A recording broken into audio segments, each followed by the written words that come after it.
Welcome to Digest of All Conversations. Right, today we're diving into a genuinely fascinating explainer on why hitting peak physical health is actually so much simpler than we tend to think, yet it's constantly blocked by these hidden hurdles. We're going to be leaning on the brilliant insights of human bioenergetics expert Dr. Andy Galpin to uncover what's really holding us back from performing at our absolute best. So, why is it actually so incredibly hard to optimize our health? I mean, we're always chasing the newest diet, aren't we? Or the absolute hardest workout, but we completely ignore the foundation. Throughout this explainer, we're going to use this brilliant concept called the performance pyramid, because quite frankly, we absolutely have to conquer our foundational health and energy systems before we even think about reaching the peak, which, let's face it, for a lot of us, is sustainable fat loss. All right, here's our roadmap for today. We're kicking things off with the hidden sleep crisis, then we'll move right into building sleep resilience, managing your daily energy, totally rethinking our approach to strength, and finally, yes, we will get to the fat loss formula. Section 1. The hidden sleep crisis. We're starting right at the foundational base here, and we're looking at a massive, silent epidemic that is literally draining our energy before the day even kicks off. Just look at this staggering number. Something like 70 to 80% of all people who have clinical sleep apnea go completely undiagnosed. But get this, for women, it's an astonishing 90 to 95%. Madness, right? We've got this habit of thinking sleep apnea is just an anatomical issue that only affects larger blokes, but it actually happens right across the board. And it's silently wrecking our metabolic health, our cognitive function, and our physical recovery, without us even having a clue.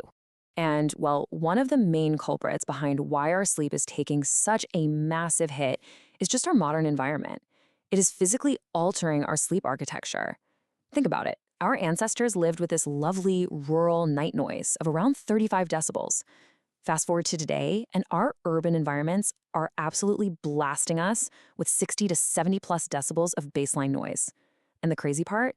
It isn't just the sheer volume. It's those unpredictable, sharp fluctuations in sound and light that just jolt our nervous systems right awake in the middle of the night. Moving on to Section 2. Building sleep resilience. Now, I want to be crystal clear here. The goal isn't to drum up some sort of health anxiety where we're absolutely panicking if we don't hit a perfect 12-step nighttime routine. No, the real goal is biological resilience. When we actually categorize sleep aids based on hard scientific evidence, level 1 has your heavy hitters, the stuff with heaps of data behind it: magnesium, apigenin, melatonin. But take a look at levels 2 and 3. We see some surprisingly brilliant natural solutions pop up. For instance, clinical studies actually show that just eating 2 or 3 kiwis before you go to bed can massively improve the quality of your sleep. Who knew, right? But, okay, we really need to clear up some major confusion around melatonin because it is so widely misused. People tend to treat it like a sedative, just popping it to knock themselves out. But actually, it's a hormone that signals and shifts your circadian rhythm. And worse still, those off-the-shelf supplements you grab at the chemist, they can contain doses up to 100 times higher than what your body actually needs. Taking a massive dose in the middle of the night isn't going to help you sleep nicely. It's just going to leave you in this hyperdosed, incredibly groggy state for the entire next day. Section 3. Managing your daily energy. So, moving slightly up our pyramid, we arrive at the engine. Now, world-class performers don't necessarily have some magical reserve of energy that you don't. They're just categorically better at managing their energy chips. They ruthlessly strip away the trivial stuff to focus on what actually moves the needle. And part of keeping that engine purring means we have to interpret our internal data correctly. All too often, we glance at a blood test and just go straight into panic mode. Like, yes, a sudden spike in high cholesterol absolutely warrants a chat with your doctor, but it also desperately needs context. In one fascinating case study, a patient's massive cholesterol spike was directly tied to them suddenly adopting a high-fat ketogenic diet. So, you see, blood markers are secondary predictors. They're responding right in real time to the immediate lifestyle choices we're making. Right, so the absolutely crucial point here is understanding exactly how our body adapts to the stress we put it under. Take the heart, for instance. If a scan shows a thickened wall in the left ventricle, well, that sounds pretty terrifying, doesn't it? But context is everything. The left ventricle has to pump blood to your entire body against the force of gravity, whereas the right ventricle only has to pump it a very short distance over to your lungs. For someone who's highly active, a thickened left ventricle is often just a totally healthy exercise-induced cardiac remodeling. It's essentially exactly like a bicep that's grown a bit bigger and stronger from lifting heavy weights. But look, when interventions actually are needed, basic lifestyle changes can be incredibly, almost unbelievably powerful. Take this one executive's case. Their total cholesterol was sitting at a rather scary 347. But by simply doing two things, ramping up fiber intake to basically bind and clear out that cholesterol, and bringing in some massive stress reduction protocols to drop their inflammation levels, that number plummeted down to 223. And that was before a single medication was even introduced. Pretty amazing stuff. All right, on to section 4, rethinking strength and exercise. Which brings us nicely up into the physical output layer of our pyramid. It's time we totally rethink how we view strength, fatigue, and honestly, the aging process itself. Here is a golden rule for you. Stress equals adaptation. It's a foundational physiological rule.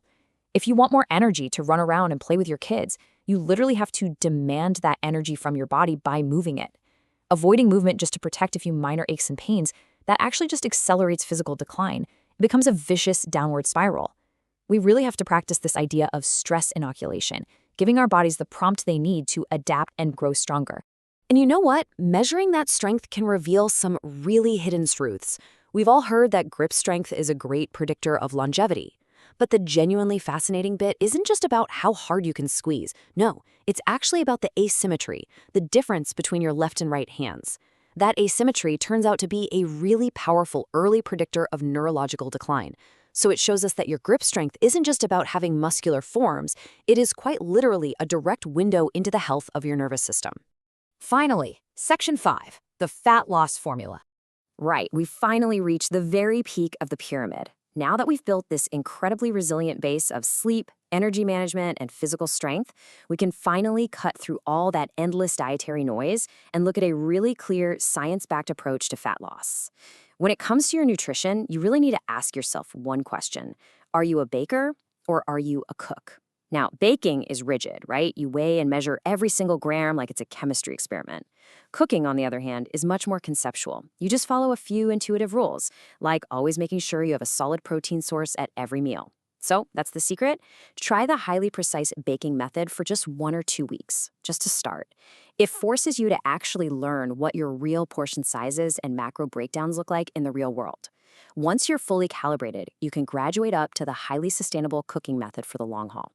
Now, take that nutrition strategy and combine it with this brilliantly simple, highly actionable 5-4-3-2-1 exercise framework. Check this out. 5 days a week, just be physically active. Just move. 4 days a week, do some sort of structured exercise. 3 days a week, push yourself hard enough to actually sweat. 2 days a week, lock in and focus on strength training. And 1 day a week, push your heart rate all the way to its absolute max. It is a completely foolproof, incredibly simple weekly routine. But please remember this. There are absolutely no free passes in physiology. The concepts we're talking about are remarkably simple, but it's the execution that makes all the difference. Don't just rush frantically through your workouts while checking your phone every 2 minutes. Actually taking slightly longer rests between your sets guarantees that the repetitions you do are of the highest possible quality, and high-quality reps are going to yield vastly better adaptations than those frantic, low-effort, exhausting circuits. So, I'm going to leave you with this final, somewhat provocative thought. We are constantly hearing about expanding our health span, simply staying alive and kicking without being in constant pain. But really, shouldn't we be aiming for a higher performance span? Having the sheer capacity to be highly skilled, cognitively sharp, and incredibly physically capable no matter what age we happen to be. So build your pyramid, focus ruthlessly on those foundations, and demand absolute greatness from your physiology. We'll see you on the next episode of Digest of All Conversations.